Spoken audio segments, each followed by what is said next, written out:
Hi, magandang umaga sa inyo mga kasawi. Kamusta na po kayong lahat? Naway nasa mabuti kayong kalagayan at mag-iingat kayo palagi mga kasawi. Tatlong rason na paano ba malalaman na hindi na tatagal ang inyong relasyon mga kasawi. Ang una natin na rason mga kasawi is walang tiwala.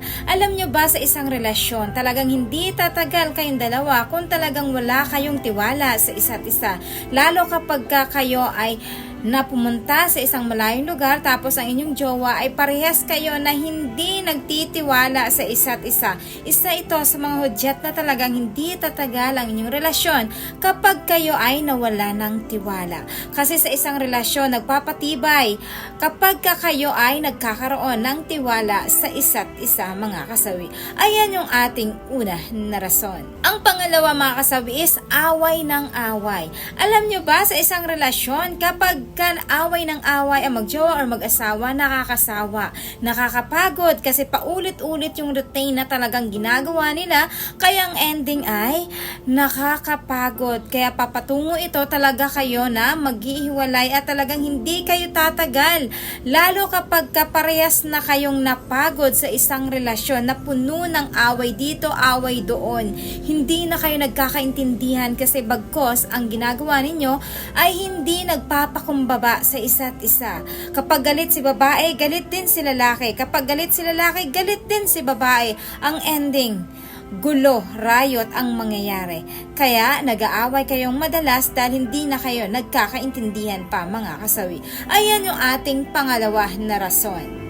Ang pangatlo mga kasawi is hiwalay na tayo. Alam nyo ba sa magjowa or mag-asawa, kapag eto na yung madalas na sinasabi ng inyong mga asawa, Mrs. or Mr. Man, nakakapagod na pakinggan ng paulit-ulit kapag sinasabi na eto sa inyo na maghiwalay na tayo, pagod na ako, sukong-suko na ako, hindi ko na kaya. Kapag ito yung binatawan ninyo parehas, ibig sabihin, maaaring totoo yan. Kasi nabibitawan nyo lang ito kapag kagalit kayo sa isa't isa. 'Di ba? Hindi nyo yan bibitawan kapag maayos kayo. Pero kapag kayo ay napapagod, punong-puno na yung gantangan ninyo, ayan, talagang bibitawan nyo na ang salitang hiwalayan. 'Di ba? Kapag ganito yung mga salita ninyo mga kasawi, isa yan, talagang hindi natatagal ang inyong relasyon. Ayan yung ating pangatlo na rason. At syempre, hindi mawawala yung aking advice sa topic na ito. Lagi niyong tatandaan sa magjowa kung talagang gusto nyo na tumagal ang inyong relasyon. Ang pinaka-importante ay magtiwala.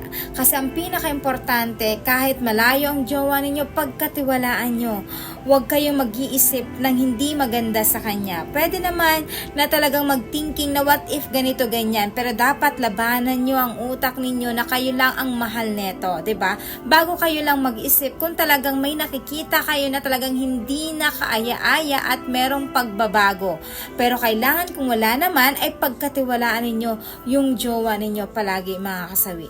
Yan lang po yung aking advice para naman tumagal ang inyong relasyon at talagang magiging forever na kayo na magsasama mga kasawi.